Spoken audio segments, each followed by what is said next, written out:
The Joe Rogan Experience. He thought my contract was absurd, too lucrative. He didn't like the guarantees for relative to exposure.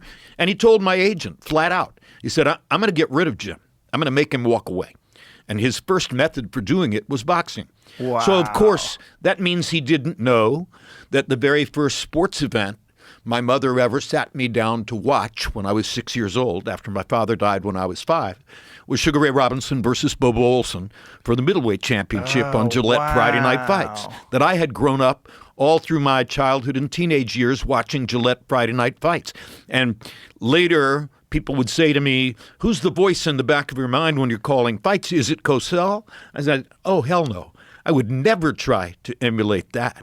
Don Dunphy, crisp, precise, factual, on point. That's who I'm hearing in the back of my head when I call fights. Interesting. Yeah, so he thought he could get rid of me by assigning me to boxing. And he also did not seem to be paying much attention to the fact that his division, with leadership of a guy named Alex Wallow, who was a boxing freak, had just signed a get-acquainted, look-see contract with a 19-year-old heavyweight from upstate New York, whose name was Mike Tyson. Yeah. So the first fight I ever called on TV was Mike Tyson versus Jesse Ferguson in Glens Falls, New York. And this is the famous drive his nose bone into his brain fight. Yeah. Alex went to do post-fight interview after Tyson had obliterated Jesse's nose with an uppercut. There was blood all over the ring. And Alex said, Mike, tell me about the uppercut. And Mike said, Katamato taught me that the purpose of the uppercut is to drive the opponent's nose bone into his brain. I was trying to drive his nose bone into his brain. And I'm standing on the other side of the ring listening to this, headset on. And I thought to myself, oh, my God, look at what I've stumbled into here. This kid is not only going to be the biggest attraction in boxing, he's going to be the biggest attraction in American culture if he can keep coming up with quotes like that. And, of course, within the next few weeks, they all started spilling out. Boxing is a hurt business. Everybody's got a plan until you hit them. All the things that D'Amato had taught him, which he memorized and then reproduced in his media contacts. One of my favorite TV fights was him versus Marvis Frazier, because it was such a terrifying execution. I'm giving away too much of the book, Joe. I mean, my publisher would say, wait, don't tell them the whole book. Come on, people are going to buy it anyway. Don't worry about that. So don't ever listen to publishers. Alex Wallow and I lived 5 blocks apart on Upper Fifth Avenue in New York. And when we went to upstate New York for the Tyson fights, of which there were several, we would always ride up in his green Jaguar, and he knew the route. And he would drive, play me his esoteric rock music. You ever heard of Cock Robin? Try him out sometime. No.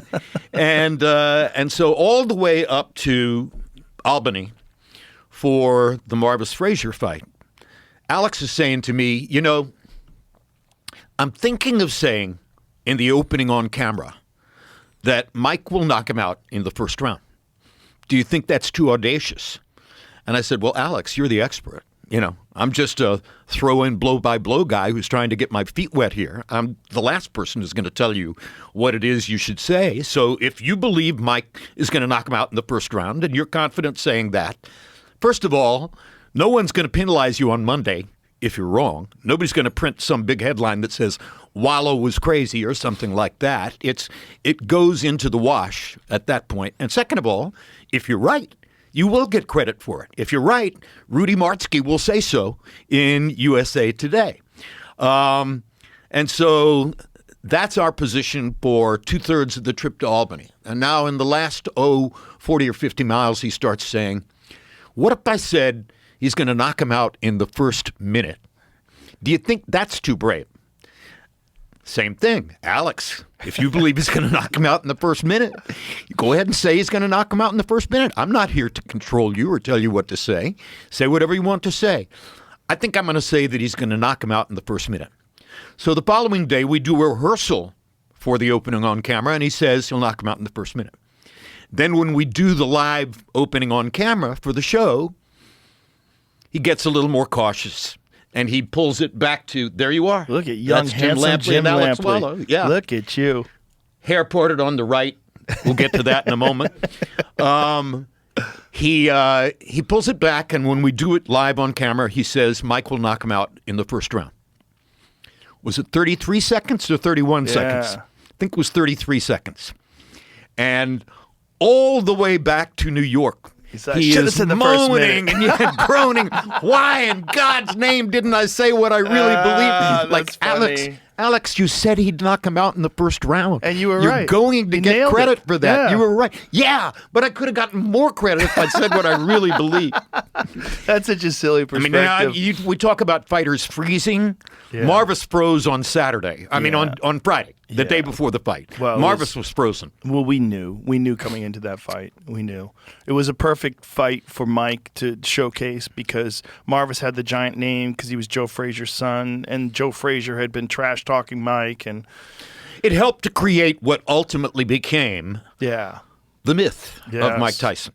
The notion that he was going to knock everybody out in that way. Such an execution. It's partially because of stuff like that Douglas is a 42-1 underdog in Tokyo. Yes. When if you looked at the record for the preceding year and a half coming into Tokyo, Mike went the distance with James Bone Crusher Smith. Right. Mike went the distance with Tony Tucker. Right. Mike went the distance with James Quick Tillis. Yep. There were scorers at ringside in upstate New York who had Tillis as the winner in the fight. Mm-hmm. He went to the last 10 seconds with Jose Ribalta. He went the distance with Mitch Blood Green. Mm-hmm. What did they all have in common? They were all taller than Mike. Mm-hmm. Some of them have a right hand that would come over the top where he would have difficulty seeing the delivery. And when you get to Douglas, best athlete of the group, former college basketball player with good feet, had a big right hand. I mean, looking back, pure logic, no way in the world Mike should be a 42-1 favorite against Buster Douglas. But Buster Douglas had underperformed most of his career and had not been motivated. Then his mother dies. That's correct. 100% correct. And you're right on point for saying it at this moment. Yeah, his mother died. And that lit him up. And never again. And Mike was at the height of his differences with Robin Givens. Right. Constant turmoil and partying and feeling invincible. Nothing that can do more damage to a good man than the wrong woman, right? Yeah. And she was the wrong woman. She's the wrong woman, period.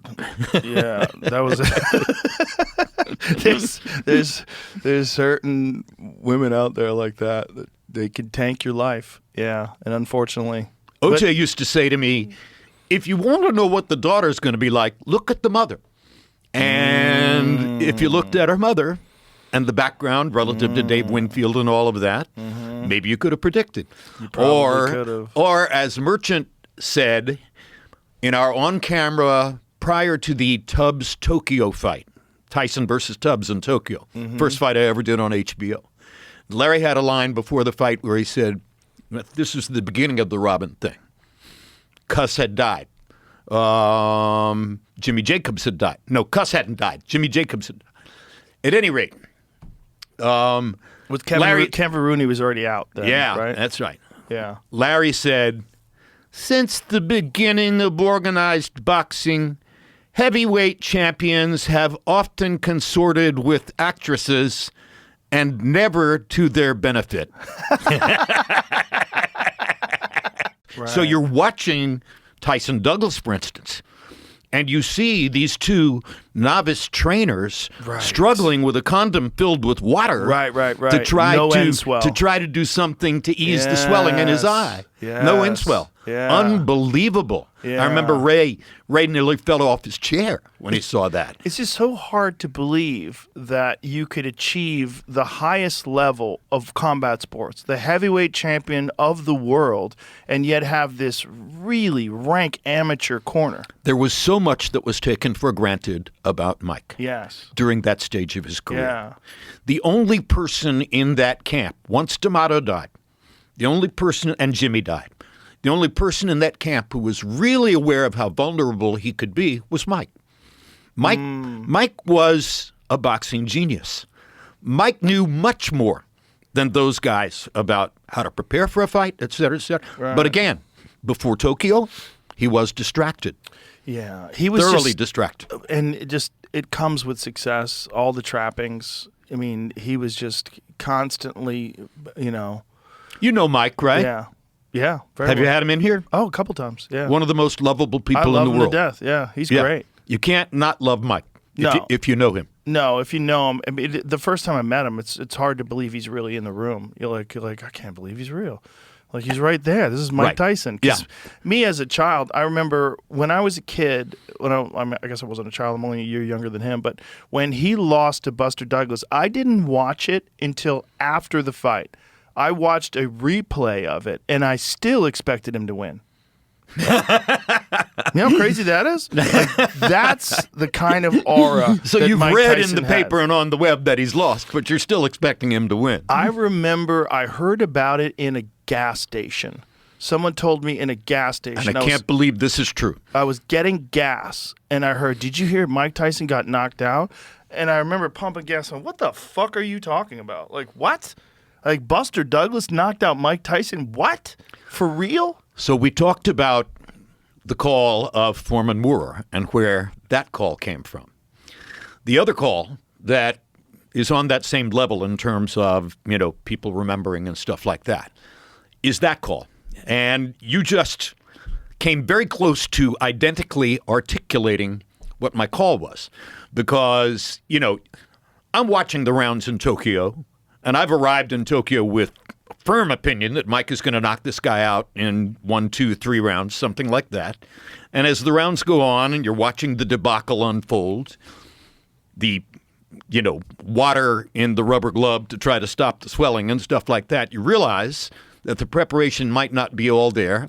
And Douglas is getting more confident. And Douglas is landing his jab, et cetera, et cetera. And hooking off the jab. And I mean, people think that he knocked him out with a right hand. It was the left hook that did the damage. The left hook was thunderous, and Mike stumbled to his side. But at any rate, I'm sitting there in Tokyo. It's 10:30 or 11 o'clock in the morning. There are 34,000 people seated around me making no noise whatsoever. Right. The culture of a Japanese Yes. sports event. It's as though they are at an opera, Yeah. and that's just cultural. It's the way they are. And as that count is rising, 5, 6, 7, and it's abundantly clear that Mike's not going to get up. And I'm thinking, oh my God, what am I going to say about this? The very first live fight I ever attended was the biggest upset in boxing history. And now, here in front of me, 12, 14 feet away, is the result that's going to supplant that as the biggest upset in boxing history. Wow. So what do I say? And I've told this story many times. If you've heard it, I apologize for repeating. But I was developing a golf relationship with the greatest actor of my generation, Jack Nicholson, who became a close friend and later saved my career, but that's another story. And I had asked Jack on the golf course about 2 or 3 weeks before Tokyo. I said, Jack, when you're going to the set to deliver the fulcrum line in the movie, when you're going to the set to do the one thing that everybody in the audience is going to remember, when you're getting ready to go deliver, you can't handle the truth. What is it you have on your mind? What's your mantra? He said, Lamp, same thing I've been saying to myself ever since I first went to acting class. Don't overact. So I'm in Tokyo. The count reaches 4 or 5. And I hear in the back of my mind Jack's voice. Don't overact. And that call became, Mike Tyson has been knocked out. In about that tone of voice. I wanted to make it as matter of fact as possible because there was nothing I could do to elevate it by screaming or shouting or delivering any kind of window dressing, etc. It was what it was. Right. Mike Tyson has been knocked out. That was that. I remember that. Yeah. Now that you said it, I remember that. Wow. Well, thank you. I appreciate that you remember. It was energetic but matter of fact.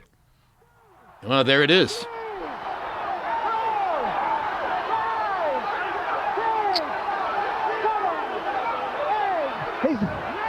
It's over. It's over. Mike Tyson has been knocked out.